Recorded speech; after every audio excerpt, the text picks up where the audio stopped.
dancer's pose, a standing balancing pose.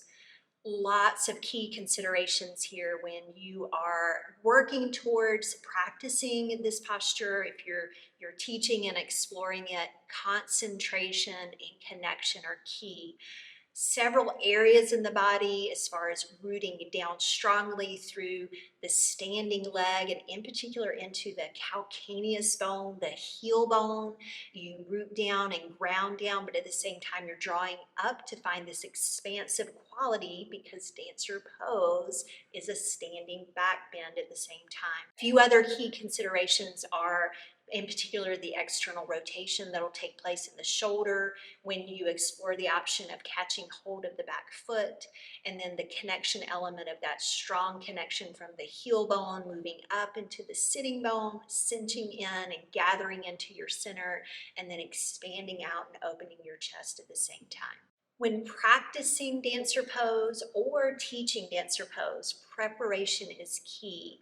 And preparation will help set you up to be open in the tissues of the superficial layer of the body that'll move into the deeper tissue layers that actually allows that accessibility into the back bending aspect of dancer. A great pose to use to prepare your body in this way to set you up for success in dancer pose is low lunge, and in particular low with the knee down, strong connections made again to that front foot, the calcaneus bone, the heel bone, rooting down. That's the weight bearing bone of your body that you'll be calling upon to help support you in the standing version of dancer pose. Low kneeling lunge, connection to the front heel bone, but also connection to the back foot as you press strongly into the top of the back foot. Cinch it around the waist. Remember, you're grounding down, but at the same time, you're gathering in. So there's an uplift of energy coming up into the center of your body. To prepare for the back bending quality of dancer here in low lunge, you'll extend your arms forward, then bend at the elbows, create a little cradle for your head by interlacing your fingers. Here's where connection comes back in. Strong connection of pressing your head back into your hands, that cradle, as the cradle strongly connects to your head. You'll lift from your side body, keeping the elbows forward, strong connection of the head into the hands, hands in the head, as you lift and go back into the back bend in the low runner's lunge. This is a great preparation for you to be ready for the standing dancer pose. We'll be using the 3P pose principles of position, proportion, and presence within 3 variations of dancer pose today. Variation A will focus more on position, and we'll be using a strap and the wall for this variation.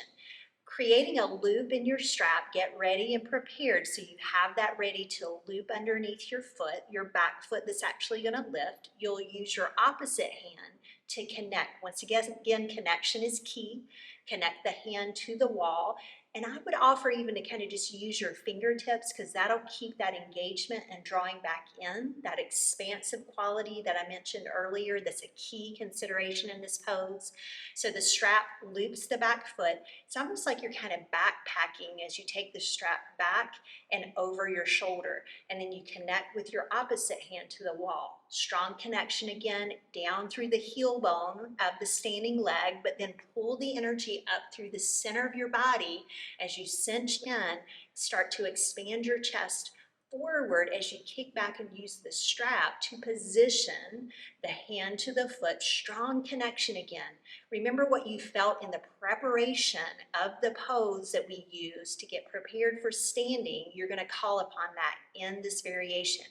Kick back, lift, support the shape with your breath always. Your breath is key, and that support the shape for a few breaths. Then mindfully come away from the wall, release the foot down, release the strap, and stand in mountain pose into equal standing. Notice the energetic quality of the pose in this variation, and then transfer over all those organizational qualities to practice this variation on the opposite side. Variation B, beginner, will be focusing the 3P pose principle of proportion. We'll use the wall again, and it's very important to take an external rotation of your shoulder to reach back and catch your foot. From the proportional aspect though, consider the proportion of your hand reaching back to access the back foot. If that's not available, you're going to use the strap again to create the proportion that is needed for the shape. External rotation though reaches back with the hand to catch the inside of the foot. So it's kind of like the palm rotates out, and then be sure you catch so that when you seek to lift the back foot, you stay open and expansive in your chest, and the shoulder joint has maximum range of motion to lift as you expand your chest forward. You'll still connect and root down through your standing leg, down through the heel bone, but then draw the line of awareness back up to your sitting bones, all the way up into a strong center line of energy, support, and stability. Connection of the back foot into the hand. Remember the preparation that you did in low lunge to create this memory. You're going to call upon it again to lift and expand the heart forward. The front hand's going to connect to the wall, fingertips into the wall to help in that support and that stability as you breathe. A few rounds of breath, and then a slow release as mindfully as you come into the shape, you release out to equal standing. Give yourself a few moments to reset, to notice the energetic qualities of the pose, and then prepare intentionally to come into the shape on the opposite side. Variation C, mixed level, using the 3P pose principle of presence. We'll explore this variation away from the wall, but certainly assess whether that stability is needed with your hand on the wall that will help to keep you grounded, connected in this shape. Away from the wall, you'll still take the external rotation of the shoulder to reach back and catch your foot. Before you try to lift the back foot, create the connection. You're kicking the back foot into the hand as you're strongly connecting the back hand into the foot, rooting down again, drawing up through the center of your body. Maintain stability. Notice and presence yourself in the shape with your breath. As you kick back, you'll start to lift the back foot, expand your chest forward. There's the back bending quality of this particular shape and this standing back bending pose. Consider with the opposite hand.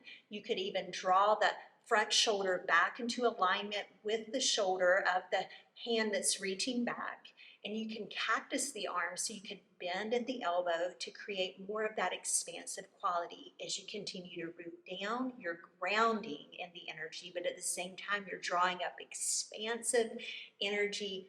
Focus your gaze, present yourself in the shape with noticing your breath. A few rounds of breath, mindfully come out of the shape, stand in the position of mountain, notice and feel, and prepare for the other side. Today we explored 3 variations of dancer's pose, and remember, preparation is key. Prepare your body to be ready for the standing version and what dancer's pose will ask and require of you.